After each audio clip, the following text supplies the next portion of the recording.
One afternoon at Amsterdam Station, Netherlands, a man named Ilyan Petrov was seen getting off the train. Ilyan was an immigrant from Bulgaria who came to the Netherlands to look for work. In order to save money before he got a job, he rented a cheap hotel room. When he arrived in the room, Ilyan immediately took medicine because he had a heart disease. While he was tidying up his clothes, his wife in Bulgaria called. His wife said she really wanted to buy her dream house. Later, when Ilyan gets a job, his first salary must be used to pay off the house. Hearing his wife's request, Ilyan was silent. In the middle of the conversation, he just realized that he left his AirPods on the train because he always uses AirPods everywhere. At that moment, he went to the nearest Apple Store. At the Apple Store, after buying new AirPods, suddenly a strange man came and took out a gun. All the visitors panicked and ran to find a hiding place. Some people hid in the warehouse while others ran upstairs.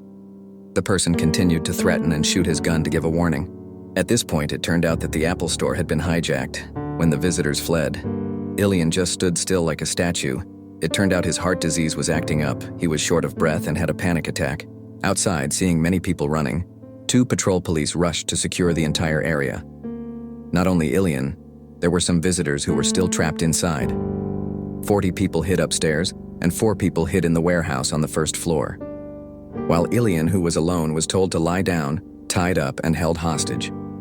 However, because Ilyan's breathing sounded very labored, the criminal took pity on him and allowed him to stand up.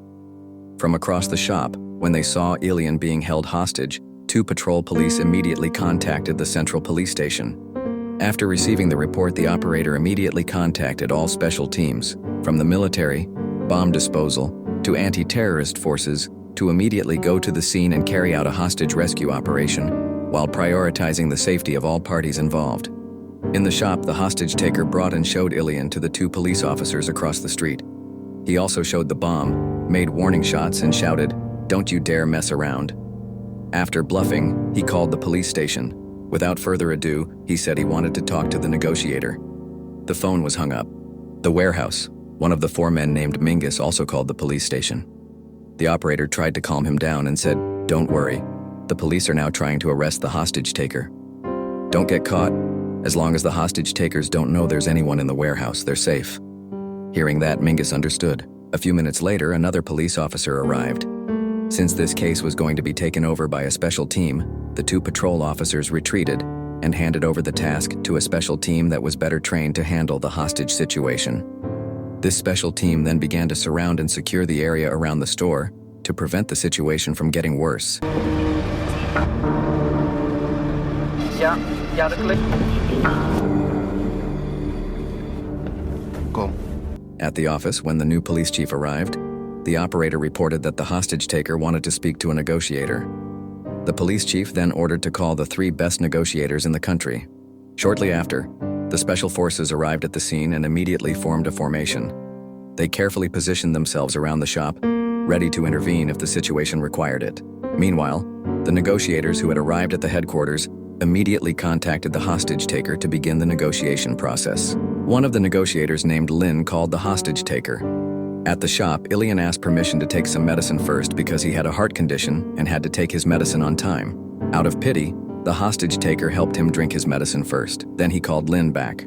Without further ado, the hostage taker said that if he wanted Ilyan to be safe, the government had to pay a ransom of 200 million euros and a bond for his release.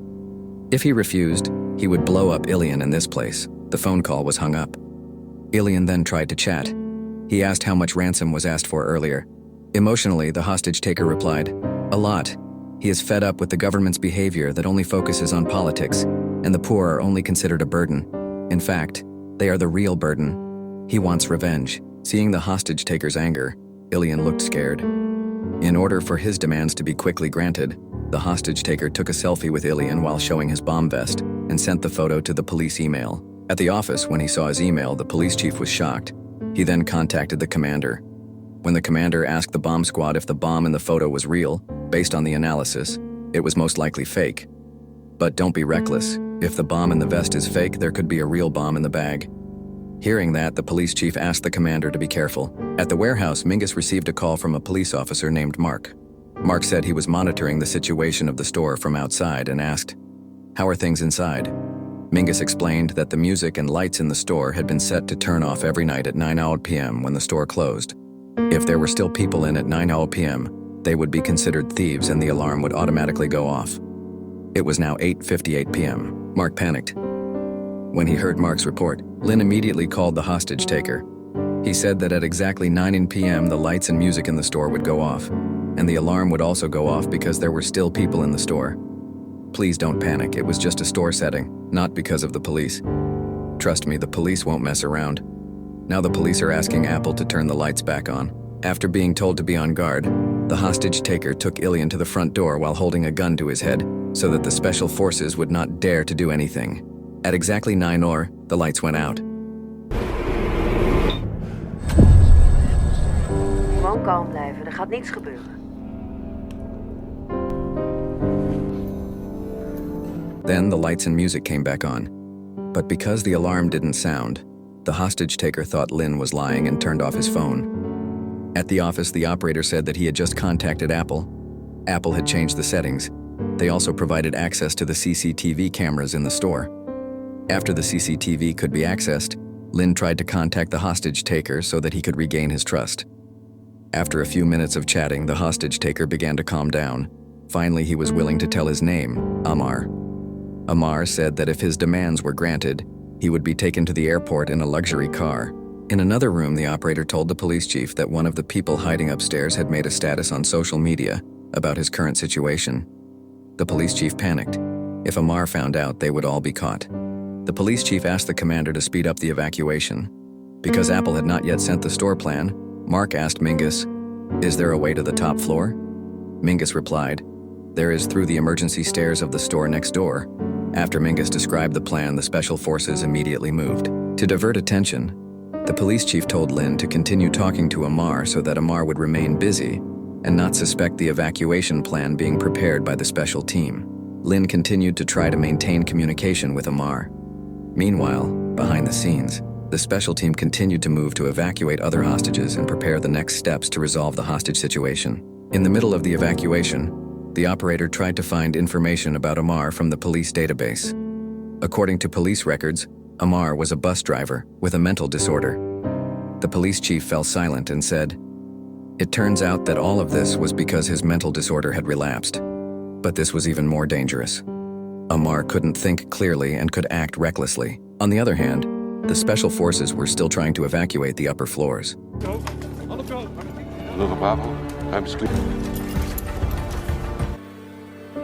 All the people above were finally evacuated without being caught. In the shop, Ilian's cell phone rang. Alan asked, "Do you want to answer it?" But Ilian said, "No need." Even though he really wanted to tell the story, Ilian was afraid that his wife would worry. After the phone stopped ringing, Ilian complained that he had been poor all this time. He had traveled all the way to the Netherlands to find work so he could buy his wife's dream house. Ilian then asked, "How is Amar's life?" Amar said, "His life is also poor. He has worked for years but is still poor. He feels strange, as if there is a system that is deliberately made so that poor people remain poor no matter how hard they work. He is tired. He wants to be rich not for himself, but to help other poor people who have the same fate as him." While Ilian and Amar are telling each other in the warehouse, suddenly, one of the female visitors complained that her chest hurts a lot. Worried, Mingus contacted Mark. He, who was afraid it was a heart attack, immediately reported it to the police chief and the commander. He also asked for a doctor to be called. Now the situation is getting more complicated. The police chief then told Lynn to distract Amar again. From outside the store, when the doctor arrived, he immediately guided Mingus on how to carefully check the woman's heart condition. Meanwhile, Lynn continued to talk to Amar, trying to keep him focused on the conversation and oblivious to other activities around the store.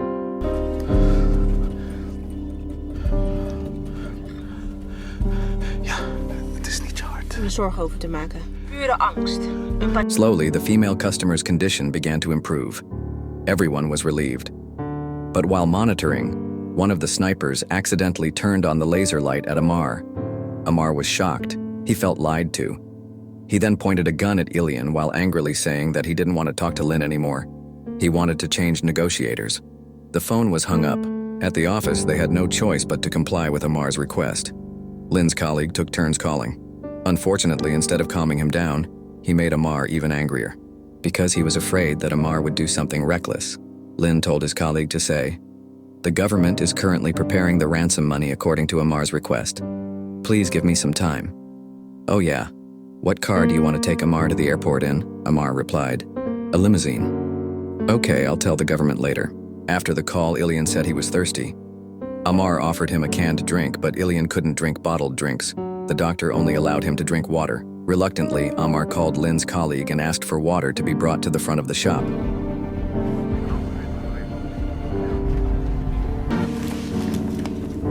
De robot vertrekt weer.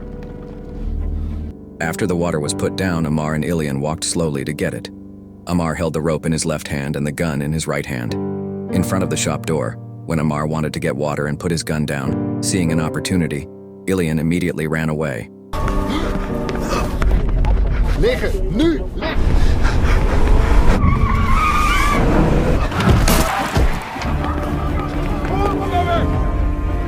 Amar was dying after being hit by a Special Forces car. The medical team swiftly evacuated Ilian, while the other Special Forces secured the area.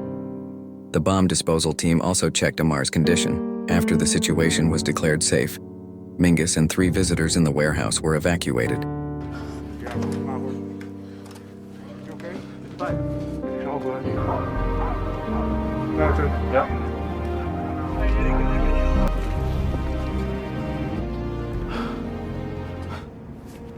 At the office, the police chief thanked Lynn. Thanks to the help of Lynn and all his colleagues here, this mission was a success. They all congratulated each other. The next morning, after being asked to testify, Ilian was taken back to his hotel room. In the hotel room, Ilian was silent. Then he lay down and listened to his favorite music using the AirPods he bought yesterday. At that moment, Ilian finally burst into tears. Last night's nightmare was now over.